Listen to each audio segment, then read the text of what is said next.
Hey everyone, and welcome to another exciting, spectacular episode of Monday Movie Pickup. Like I said last week, I have a few other things that I have been buying, but I decided to go through my haul, that I got all those movies in one big purchase before I go on to the other things that I've been buying individually. So, we're going to start out with The Godfather, Coda. This is The Godfather Part 3, but this is a new edit of the film. Dropping movies. This is a new edit of the film that Francis Ford Coppola did just this past year. Well, I mean, the first two won the Oscar for Best Picture and is both considered some of the best movies ever made. Whereas The Godfather 3 isn't really talked about as much, so I'm wondering if maybe he's just trying to give this movie the same sort of prestige as the other two. Maybe he feels he can actually improve this film still. I got Scrooge, which I've seen this before. I don't remember too much about it, a few details here and there, but I remember enjoying it. I didn't think it was as amazing of a Christmas Carol production as some of the other Christmas carols that are out there, but it was a good twist on the subject.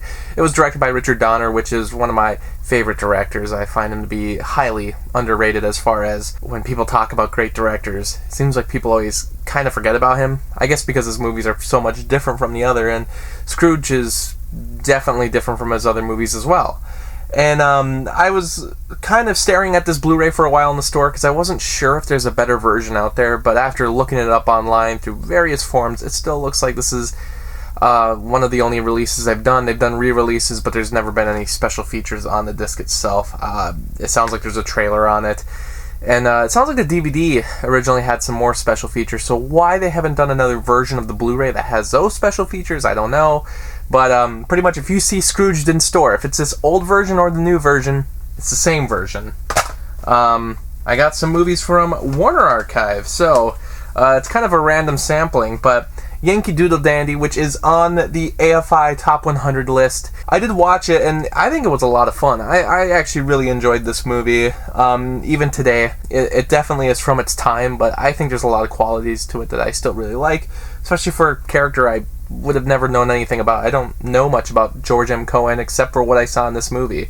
But if you're a fan of musicals, you might end up enjoying that.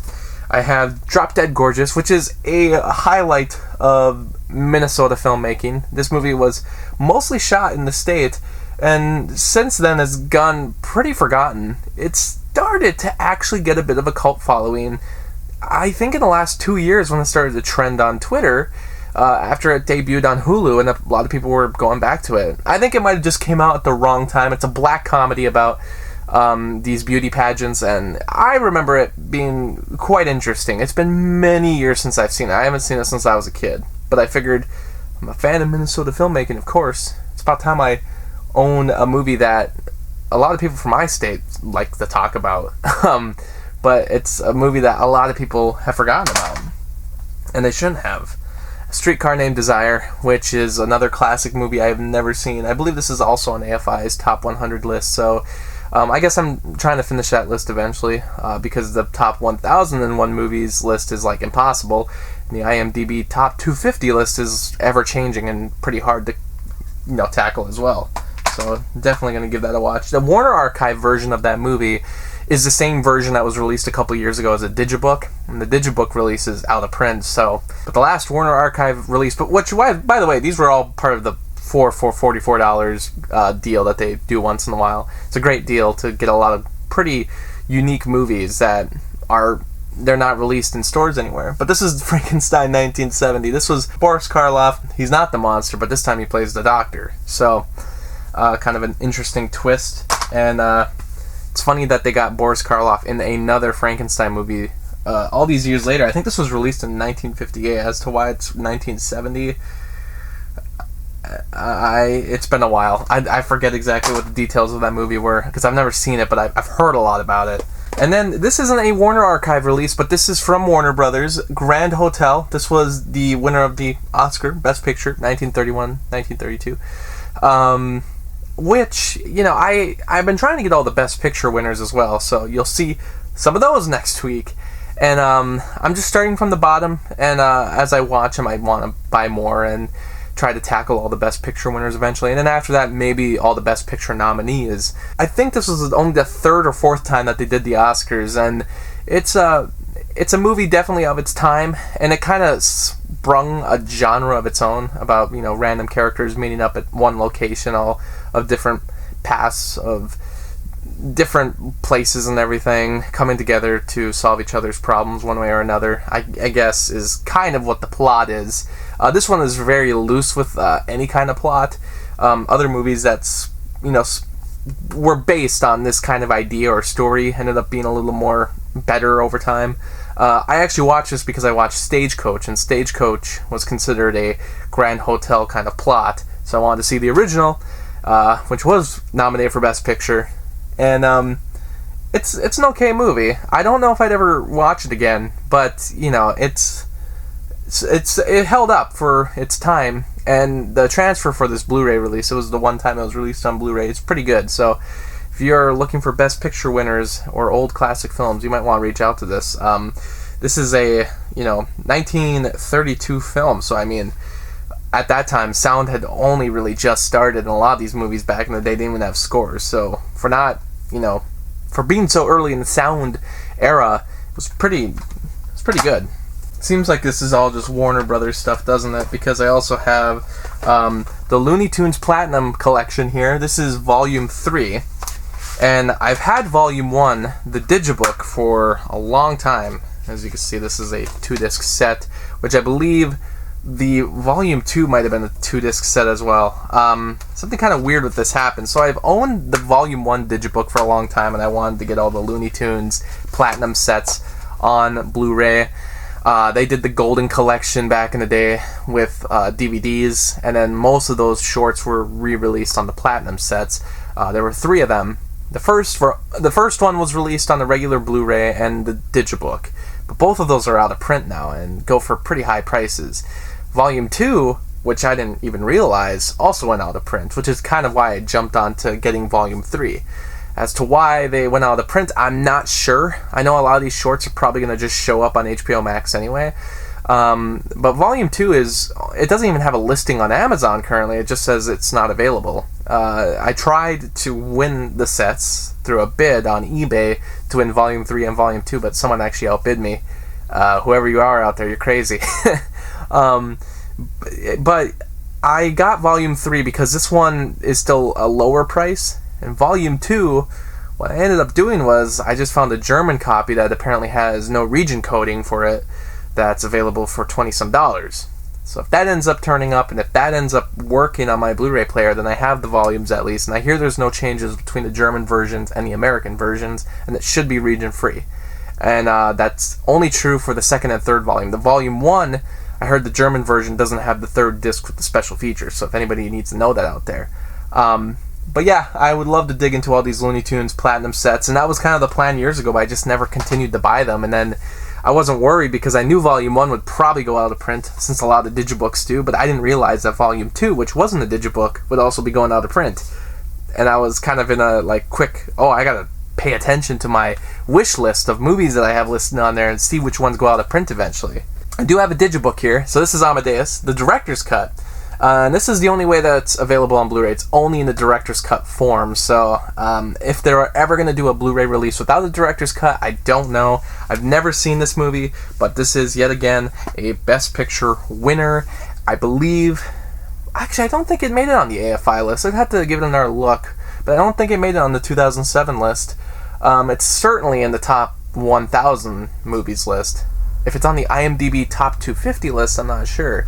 But whatever the case, I've heard a lot of good things about this. This is online, Mr. Coe. It's one of his favorite movies. He's talked about it a lot, so it's about time I finally get to it.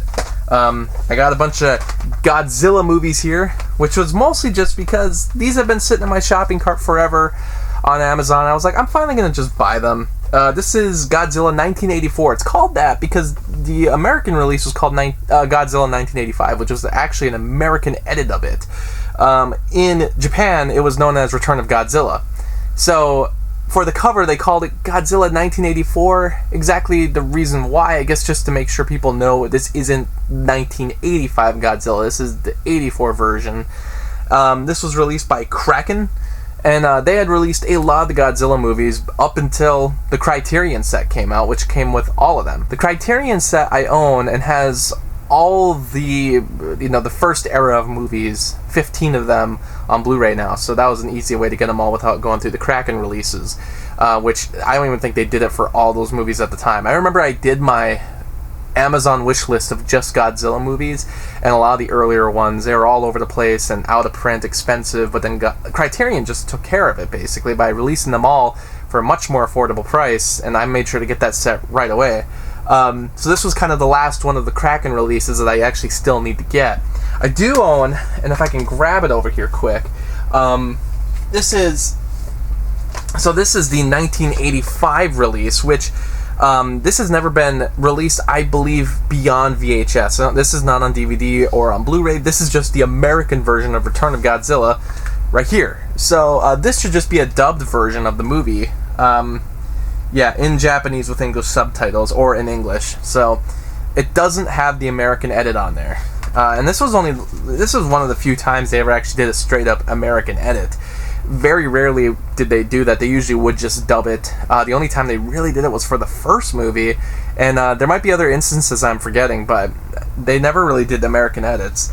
So this has never been re-released because of rights issues. If it'll ever happen, I don't know, but Kraken didn't even wait for it. They're like, we don't know if that's going to happen, so let's just release the Japanese cut, the one that everyone wants to watch anyway, because I hear this 1985 cut's not very good anyway. But it's cool to at least have it to be part of the collection, because I almost have a complete Godzilla collection then. So Sony released a lot of the later Godzilla movies, and so I have Godzilla 2000, released after the 1998 film that was done in America. So they titled it Godzilla 2000, I think, to kind of trick people into seeing it, because that one was released pretty widely in America, and a lot of people, I think, thought it was going to be a sequel to the Godzilla that was released 2 years earlier, because I think it was released, it might have had its American release only in 2000, but I know it was released, yeah, it was released in Japan in 1999, but I don't think it hit theaters until 2000 in America. And this has two of the movies on here. This is Godzilla, Mothra, and King Ghidorah, Giant Monsters All Out Attack, and Godzilla vs. Mechagodzilla. And this is just a 2-pack release, but this does come with 2 discs, which is great. They don't put 2 movies on 1 disc, which makes me very happy every time. And this joins a collection of the other ones I already owned for many years, so many different 2-movie collection releases from Sony. So those are also available still, very affordable to get. So if you want to finish your Godzilla collection, all the Sony releases you can get for pretty cheap still. And then this is Shin Godzilla, the 2016 movie, which was released in America on Blu-ray. I don't have Godzilla vs. Biollante, which is available on Blu-ray, but it's been out of print for many years. It was released by Lionsgate, I believe. It might have been through Miramax, but it was, I think, a Lionsgate release. But it went on the print, and even the DVD's pretty pricey, which I wouldn't really want it on DVD, but the Blu-ray, very expensive. I don't know if it's ever going to be re-released. I don't know what the rights issue is there, so it'd be cool if eventually I can get it, but I'm not getting my hopes up. If I ever do a watch of all the Godzilla movies, I'll just try to find it online the best I can to give it a watch, or even a VHS release if it exists. I'm sure it exists out there somewhere. But I'm happy to at least have these other Godzilla movies because, especially these double features, those are kind of handy. And then, last but not least, I actually do have one more thing. And this is the Criterion Collection release of Young and Innocent. So this is an Alfred Hitchcock film. I've had a bit of an issue with Alfred Hitchcock as well, because that's another wish list of mine where I've been finishing all the Godzilla. Hitchcock. They're about the same size in cinema, if you ask me. So dear to our hearts, Hitchcock and Godzilla. Hitchcock has the Universal set, which has all the movies released by Universal, and the one in America actually includes North by Northwest. Warner Brothers has a few through the Warner Archive, and some that they released beyond Warner Archive. They were actually available in stores, and some of them are only still on DVD. And then some of the other movies that were considered public domain, but they're really not. That's a whole issue. There's a great guy online who does a lot of information on Alfred Hitchcock films, which I forget the name of, but I'll actually link it in the description. And if I didn't do that, remind me. but he does a lot of research on Alfred Hitchcock releases, which is what I've been kind of following, and he actually pointed out that Alfred Hitchcock is not public domain. None of them are. So that's actually been this incorrect rumor for years. But Mill Creek got away with releasing a lot of Alfred Hitchcock films on DVD, which I own, and a lot of those movies don't have Blu-ray or DVD releases, but a lot of the transfers are really bad. Some of them have been released on Blu-ray since, like Kino's been doing great. They did a film set that had like 5 movies in it. They did some separate releases for some of his other movies, but for some reason Young and Innocent and Sabotage have both not been released on Blu-ray. They haven't been released in good quality DVD editions either, and it doesn't look like they really have plans for it to be released through Kino at all, from what I last read. They were released in France on Blu-ray, but those were region locked, and I think all their releases have been region locked if they are released on Blu-ray, and from what I've heard, the transfers aren't great. A couple years ago, Criterion, when they were doing Laserdiscs, released quite a few of the Alfred Hitchcock films on Laserdisc. A lot of them ended up being released by their respective companies, or they were released on Blu-ray by Kino or others. So all the movies that were through the Criterion on Laserdisc have been released on Blu-ray, not just DVD, on Blu-ray in America, I believe, except for Young and Innocent and Sabotage. So I was told through this online site, like, if you get the Laserdiscs, that's probably going to be the best version of the movie you can get through the Criterion Collection Laserdisc, which that's the thing, sometimes old technology really isn't obsolete. Is it really obsolete if it's only available on said technology? So this is number 24 of the Laserdisc release. So after they were done doing Laserdiscs, they actually renumbered all their movies, and a lot of these Criterion releases from Laserdisc have not ported over to Blu-ray or DVD. Everyone has new numbers, but they have done some Alfred Hitchcock films, but they didn't do this one, and they didn't do Sabotage. So I did order Sabotage. I'll be coming after, but I'm trying to finish all the Alfred Hitchcock films, viewing them and owning them. And I own all the Criterion ones, the Universal one, all the Warner ones. I don't have all the Kino ones yet. I got that Kino collection of like 5 films, but a lot of the separate releases I haven't gotten. And I believe Jamaican Inn has a Cohen Media release, which I'd love to get. And then one of the other movies, I'm forgetting the name of, I can't remember, but there was another one that was released only through MGM. Yeah, it was MGM, wasn't it? I think. Because there was like a box set that had Notorious, Rebecca, which both were released through Criterion later, and then there was another movie included, but I'm forgetting the name of it. It was whatever, I can't remember.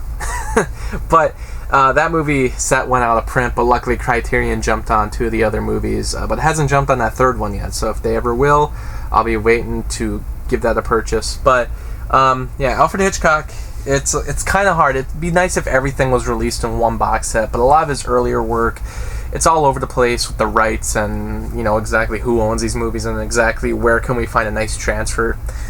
Kino's doing that job. Criterion's been jumping on it quite a bit, but they haven't done all of his movies. A lot of his earlier work probably should be done by Criterion or by Kino. And like I said, even Cohen Media did one release. It'd be cool if Shout Factory could just kind of work with everybody to get the rights to all these movies and release one big box set. Or even if Criterion did something similar to what they did with Godzilla. Just, sort it all out. But it's so many different companies, and a lot of the movies, like through Universal, Universal's never going to let someone else have the release rights to those movies, because all the ones that he did with Universal are like some of the biggest movies ever. Like Psycho, Vertigo, those movies are not going to get released by Criterion, unfortunately. It'd be nice, though. So that was everything this week. There is just a mess down here, but, thanks for watching, everyone. Sorry there was a lot of rambling in this one, but I certainly will be seeing you next week, because there is more on the way. More out-of-print stuff, and hopefully another Laserdisc. See you next time. Thanks for watching the video, and special shout out to Anthony, Anna, Kirsten, Lucas, Ryan, and Robert for the support on Patreon. By joining my Patreon, you can get exclusive videos and blogs, and for only $7, you can request your own movie review. I hope you stick around, cinephile, and have a happy, productive day.